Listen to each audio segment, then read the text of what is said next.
I walked into the hotel ready to marry my fiancé, but the moment I stepped onto the wedding stage I was deliberately tripped by my fiancé's friend. Only at that moment did I realize the entire wedding was a huge lie. My fiancé agreed to marry me, only to humiliate me, and to make his first love happy. Listening to the laughter and mockery from the guests around me, I finally gave up on this man completely. I realized I had been incredibly foolish. For the past 10 years he had used my love for him, and embarrassed me in front of his first love again and again. He even tricked me into wearing a wedding dress and marrying him. I once believed that sincere love and effort would eventually touch his heart, but in the end I realized no matter how much I gave, I would never compare to the first love he held in his heart. To escape from these horrible people, I turned around and left without hesitation. Not long after I ran out of the hotel I was hit by a speeding car that lost control. At the final moment of my life my heart was filled with regret and hatred. Perhaps God felt sorry for me, and gave me a chance to be reborn one day before my wedding, in this lifetime to take revenge on my former fiancé. I chose to marry the wealthy man my mother introduced to me. On the day of the wedding I arrived at the hotel, and met my former fiancé and his friends at the entrance. When they saw me wearing a wedding dress, they laughed and said I had been fooled so many times yet still had not learned my lesson. They told me that today was the engagement day of my former fiancé and his first love, and ordered me to leave immediately. I told them I came to the hotel to get married. My groom was someone else. After hearing that my former fiancé found it extremely ridiculous. He never believed I would marry any man other than him.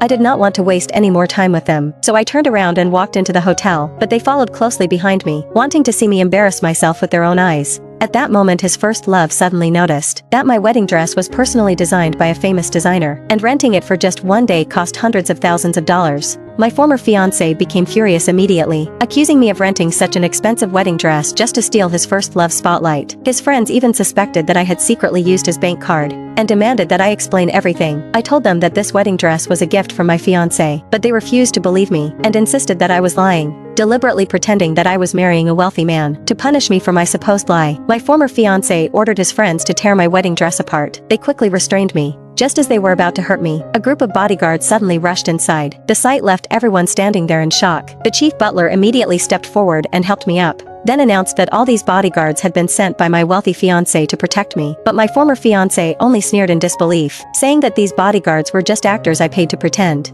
I was already tired of wasting any more time on them, so I pushed open the doors to the wedding hall. When he saw the huge engagement posters of me and another man covering the entire room, my former fiancé stood frozen in place, completely stunned.